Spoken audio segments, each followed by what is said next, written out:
Saudara, Anda menyaksikan Kompas Bisnis bersama saya Putri Oktaviani. Bukalapak, tutup lapak jualan fisik. Artinya masyarakat tidak bisa lagi berselancar mencari kebutuhan sehari-hari layaknya yang ada di marketplace lain. Sebenarnya saudara, penutupan lapak fisik Bukalapak ini bukan kejutan di tahun 2025. Tahun lalu, tepatnya di 30 Oktober, lewat keterbukaan informasi di Bursa Efek Indonesia, Bukalapak sudah pernah bilang memang akan menghentikan kegiatan dan menutup sejumlah lini usaha atau anak perusahaan.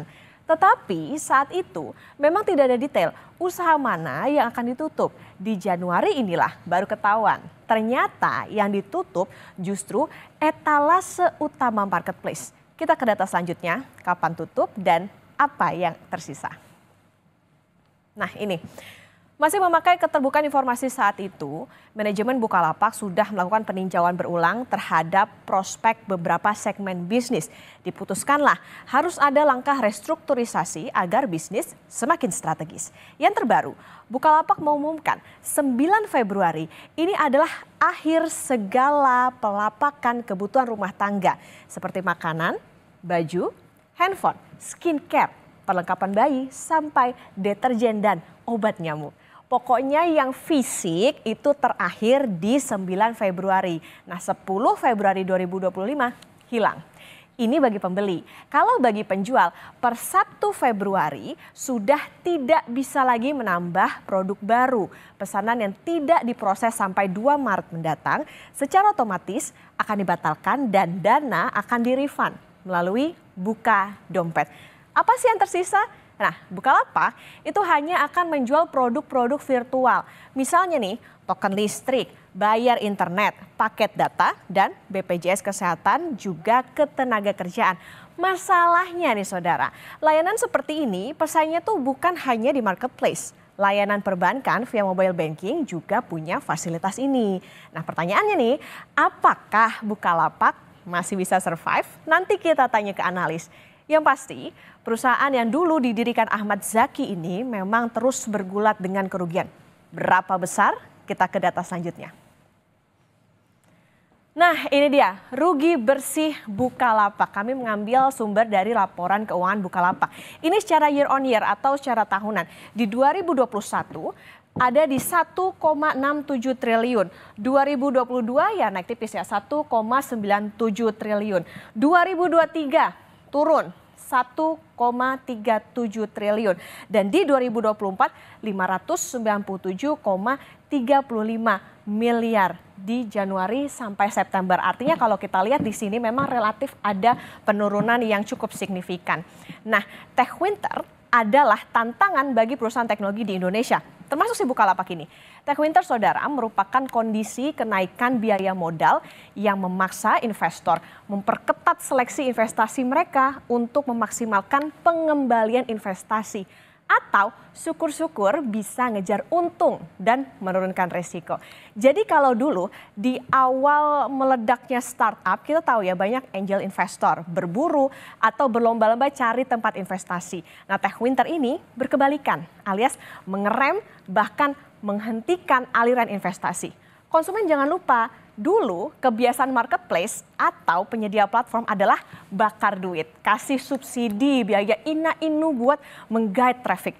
Tapi strategi bakar duit itu terbukti menyakiti perusahaan selama bertahun-tahun. Masih sulit rasanya mencari startup yang sudah untung seiring perkembangannya. Bukalapak bukan hanya tentang konsumen, tetapi juga tentang saham. Kita ke data selanjutnya. Ini dia saudara, Bukalapak jadi unicorn Indonesia pertama yang melantai di Bursa Efek Indonesia. Ini adalah judul rilis resmi perusahaan ketika akan menjual saham di bursa di tahun 2021. Bukalapak menetapkan harga pelaksanaan IPO di Rp850 dengan perolehan dana sekitar Rp21 triliun. Ini adalah perolehan dana di pasar saham yang terbesar, rekor sejarah, you name it, apalagi. Mengalahkan perolehan dana IPO Adaro Energy di sekitar 12 triliunan. Jauh ya bedanya. Dengan tutup lapak, apakah ini jadi unicorn pertama juga yang mencetak sejarah meninggalkan pasar fisik marketplace? Akankah unicorn lain menyusul? Ini juga akan kita tanyakan ke analis. Yang pasti saudara, ada afiliasi MTech di dalam kepemilikan Bukalapak. Kita lihat aja siapa pemilik saham Bukalapak nih ya. Ada Kreatif Media Karya 24,62%, Elang Mahkota Teknologi MTech nih 10,35% dan Publik 53,2%. Gimana ya pergerakan sahamnya Buka? Kita ke data selanjutnya. Ini dia, kita lihat harga sahamnya di September 2021. Bukalapak menjual Rp860. Ya, jadi memang Bukalapak ini menjual saham perdana di angka 830 sekitar 4 tahun yang lalu. Kemudian relatif turun sampai di Januari 2025 ini nilainya adalah Rp117. Bahkan kalau bisa dihitung saudara, usia sahamnya ini belum genap 4 tahun sih ya.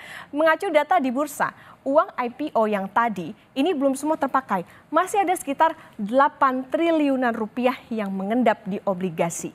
Adakah investasi Anda yang nyangkut di sahamnya si Bukalapak? Nah, apakah publik akan semakin berhati-hati pada saham sejenisnya? Kami akan tanya ke analis nanti. Bukalapak tutup lapak jual barang fisik dan akan fokus hanya ke produk virtual. Perubahan model bisnis yang diambil Bukalapak, apakah jadi tanda perubahan tren bisnis digital atau memang tumbang dan kalah saing? Usai jeda, kami hadirkan di Kompas Bisnis Saudara ulasannya bersama Direktur Ekonomi Digital Selyos, Nailul Huda.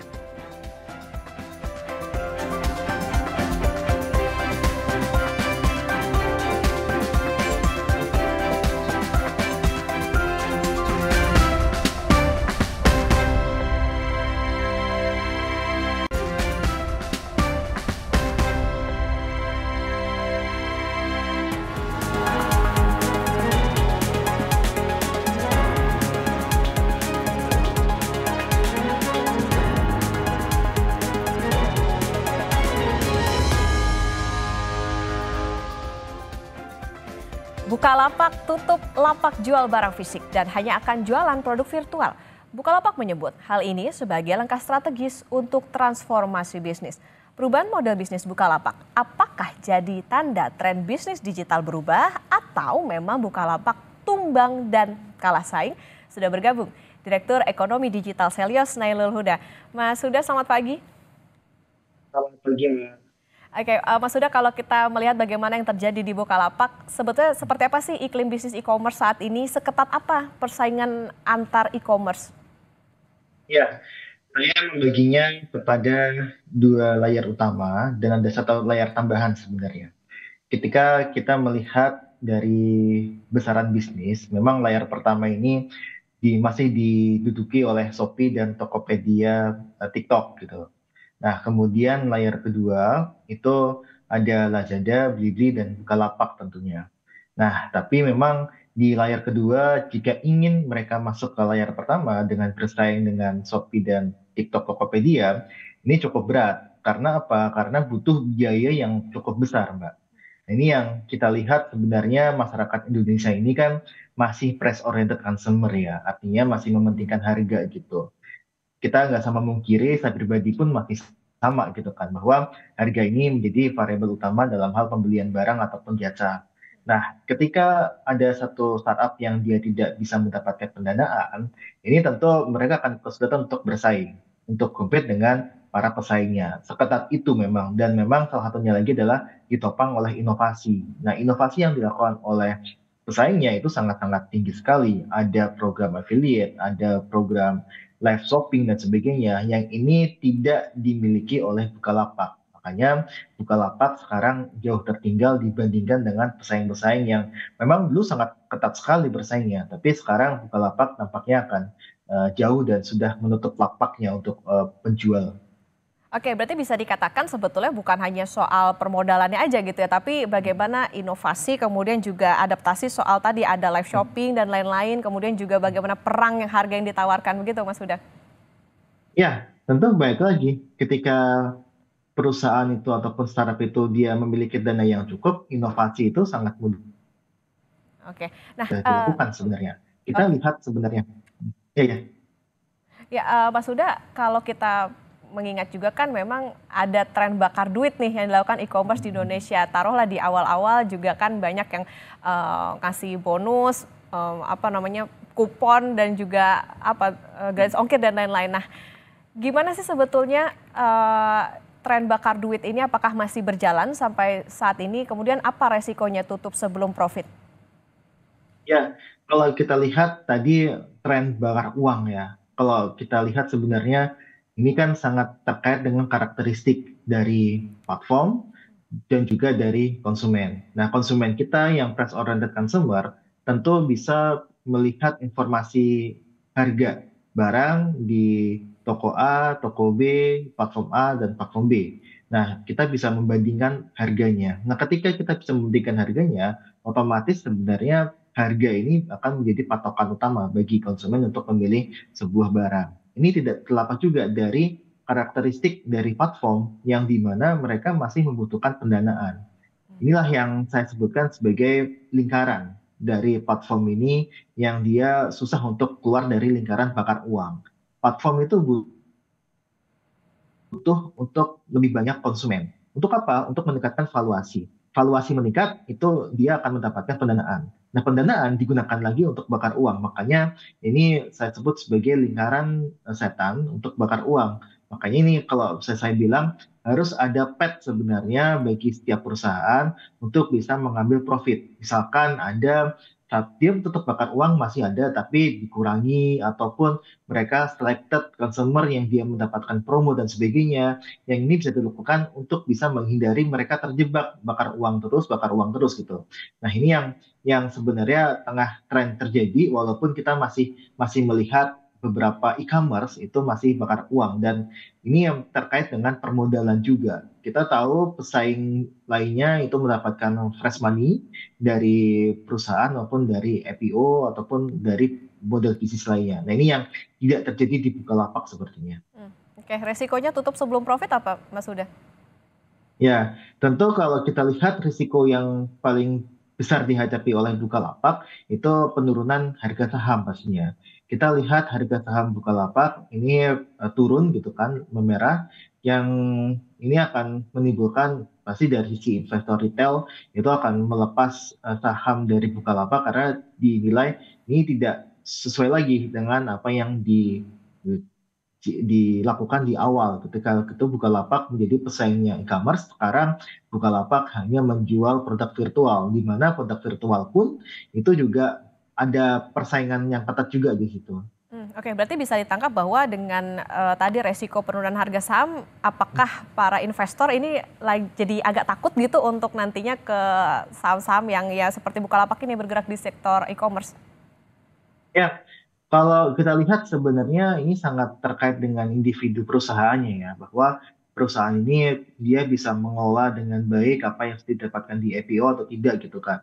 Nah, yang kita sayangkan sebenarnya adalah dari Bukalapak ketika mereka IPO mendapatkan dana yang cukup besar, tapi mereka tidak bisa memanfaatkan dana tersebut untuk bisa bersaing dengan Shopee ataupun dengan Tokopedia. Nah, yang dilakukan Bukalapak itu justru adalah dia berinvestasi di berbagai sektor ya, di berbagai sektor baik itu SBN ataupun sektor-sektor startup digital lainnya gitu. Nah, ini yang kita sayangkan sebenarnya. Apakah memang dari awal Bukalapak mendapatkan dana itu tidak untuk bersaing dengan e-commerce, tapi lebih mengembangkan usahanya, bukan hanya di e-commerce, tapi juga perusahaan investasi. Nah, ini yang kita sayangkan sebenarnya dari langkah Bukalapak ketika IPO di awal itu. Oke, lagi-lagi masalah persaingan antar e-commerce. Mas Huda, Bukalapak sekarang artinya nantinya akan jualan cuma token listrik, pulsa, pembayaran BPJS. Tapi kan saat ini mayoritas layanan keuangan misalnya perbankan, kemudian juga Techfin juga punya gitu. Apakah strategi ini hanya ngulur waktu supaya nggak tumbang lebih cepat? Atau seperti apa, seberapa bisa survive sih dengan inovasinya Bukalapak dengan cuma jual produk-produk ini?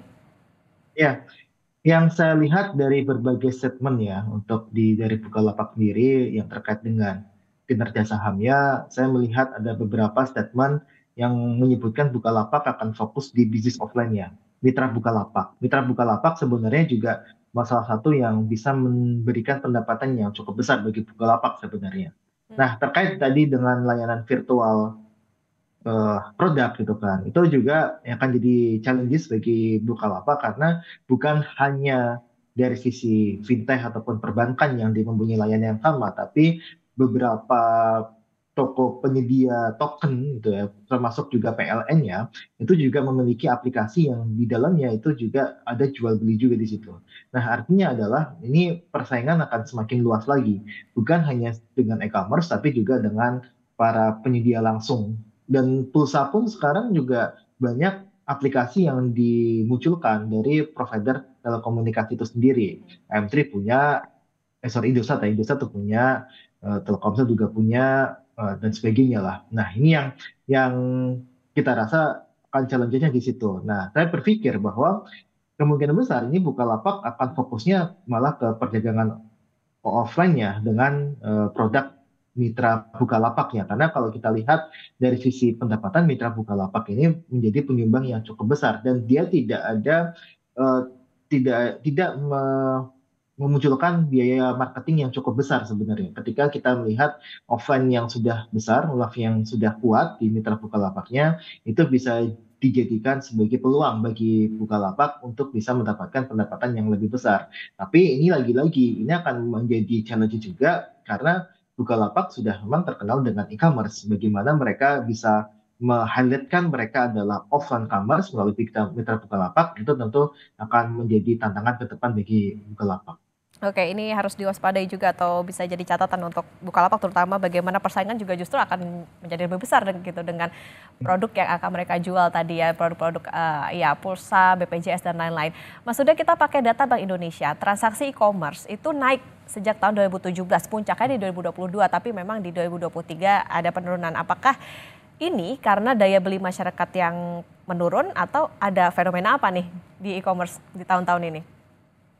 Ya, kalau kita lihat sebenarnya dari kenapa mereka turun di tahun 2023, itu memang terjadi pergeseran pola konsumsinya. Jadi pola konsumsi di e-commerce itu memang di puncaknya di tahun 2021 ya. 2021 itu terjadi pergeseran dari offline ke online karena ada COVID gitu kan. Dan tahun 2022, 2023 itu terjadi normal. Jadi istilahnya kita sebutnya adalah kondisi normal, memang e-commerce tumbuhnya sebesar itu. Tidak bisa tumbuh lebih cepat lagi seperti yang ketika terjadi di pandemi COVID-19. Makanya ini yang kita lihat sebagai ada pola konsumsi yang normal lagi dari masyarakat yang dia tadinya full online, mereka menjadi ada sebagian yang offline. Kita lihat dari berbagai pasar perbelanjaan ya, pusat perbelanjaan itu juga sudah mulai ramai, orang-orang juga sudah mulai berpindah juga untuk beli barang itu, sebagian mereka menggunakan transaksi cara offline. Nah, ada sebagian yang online. Tentu tidak akan setinggi ketika pandemi COVID-19. Tapi kalau kita lihat di tahun 2024 dan 2025, ini akan lebih tinggi dibandingkan dengan tahun 2023 yang memang dia turun dibandingkan tahun 2022. Tapi pertumbuhannya tidak setinggi ketika kita mengalami pandemi COVID-19. Ini yang kita lihat tadi yang Mbak sebutkan itu peaknya itu tahun 2022 karena kita masih dalam kondisi pandemi COVID-19. Tapi 2023 turun, 2024 itu kemungkinan akan naik sedikit, 2025 juga akan naik tipis. Oke, artinya kalau misalnya sekarang dilihat pola konsumsinya masyarakat udah lebih apa ya Mas, udah nggak hype lagi kah, udah sesuai kebutuhan aja gitu pakai e-commerce. Kemudian juga kalau misalnya kita bicara itu, apakah potensi sektor digital nih masih akan menarik di tahun ini? Ya, kalau boleh kita sampaikan, memang untuk beberapa barang itu sudah mulai berbelanja secara offline dan juga ketika kita belanja offline ada satu nilai yang memang tidak bisa didapatkan ketika kita belanja secara online, yaitu adalah nilai hiburan. Nah, ini yang memang dirasakan oleh masyarakat ketika dia pindah dari online ke offline, mereka mencari hiburan, mereka pergi ke mall dan sebagainya, hiburan sambil berbelanja gitu kan. Nah, inilah yang menyebabkan pertumbuhan masih akan tetap tumbuh dibandingkan ketika sebelum pandemi, tapi pertumbuhannya tidak akan setinggi ketika pas pandemi. Ini yang selalu kita sampaikan bahwa kita menuju ke kondisi normal untuk e-commerce. Nah, yang tadi yang kedua soal soal Potensi sektor digital? oh potensi sektor digital ya. Ya, saya masih meyakini bahwa sektor digital ini dia masih bisa tumbuh gitu kan. Karena kita lihat sebenarnya ada penetrasi internet yang masih berjalan di Indonesia. Kemudian kita juga melihat masih ada peluang-peluang bagi beberapa startup baru yang ingin mengisi ya kan. Karena startup digital ini kan dia muncul dari ada permasalahan di masyarakat gitu kan. Ketika permasalahan itu dia tidak bisa diselesaikan secara offline, maka yang muncul adalah penyelesaian masalah menggunakan teknologi gitu. Nah, ini yang kita lihat masih akan potensi kedepannya masih akan cukup tinggi. Terlebih kalau kita kita tengok untuk beberapa tahun ke depan, ini akan semakin tinggi sekali untuk penggunaan teknologi-teknologi yang advance seperti AI dan sebagainya yang saya rasa itu bisa menjadi sektor digital yang potensial ke depan dan menjadi salah satu pendorong juga untuk pertumbuhan ekonomi kita. Oke, masih ada potensi yang baik sebetulnya untuk sektor Hmm. e-commerce. Artinya kalau ke depan ini kalau ditangkap hanya e-commerce yang punya modal kuat sajakah Mas Huda yang akan bisa survive atau sebetulnya kayak tadi dikatakan misalnya ada inovasi atau seperti apa yang dibutuhkan untuk mereka yang mungkin ingin membuka atau misalnya mau memulai usaha e-commerce itu? Ya, tentu kita masih akan melihat faktor pendanaan menjadi faktor utamanya. Ketika mereka pendanaan kuat, mereka bisa melakukan inovasi.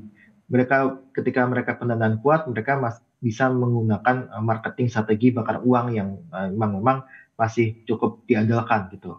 Nah, ini yang saya sebutkan tadi. Ketika masyarakat ini kan berubah ya, kalau kita lihat dari online yang mereka menggunakan marketplace, kemudian e-commerce, kemudian sekarang kita mengenal live shopping, kita juga mengenal video shopping sekarang gitu kan. Ini kan sebuah inovasi yang memang tidak akan berhenti gitu kan. Mungkin bisa saja ini kita sambil live di TV ini kita juga bisa berbelanja ketika mereka menggunakan fasilitas internet. Nah, ini kan salah satu inovasi-inovasi yang memang tidak bisa kita tebak ke depannya. Makanya kita harapkan sebenarnya pemain-pemain di e-commerce itu melakukan inovasi-inovasi yang memang tujuannya adalah untuk memperluas pangsa pasar mereka. Nah, ini yang tidak terjadi di Bukalapak sebenarnya. Ini yang kita sayangkan gitu kan. Ketika mereka punya uang yang cukup besar, mereka tidak melakukan inovasi-inovasi untuk bisa bersaing dengan pesaingnya. Kita lihat Shopee dengan Shopee Live-nya, TikTok Shop, Tokopedia ya, yang dengan TikTok Live-nya itu sangat-sangat memberikan experience baru bagi konsumen gitu kan.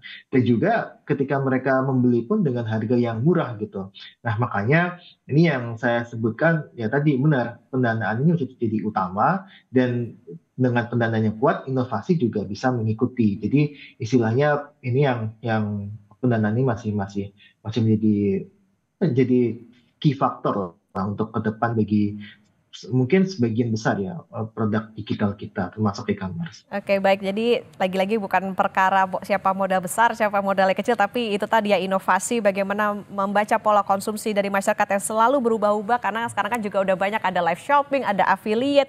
Ini tentu harus diperhatikan supaya jangan sampai hanya satu dua pemain aja nih di e-commerce yang berkuasa begitu dan jangan terjebak bakar uang itu udah pasti Mas Huda. Terima kasih Direktur Ekonomi Digital Selios Mas Nailul Huda sudah bersama di Kompas Bisnis.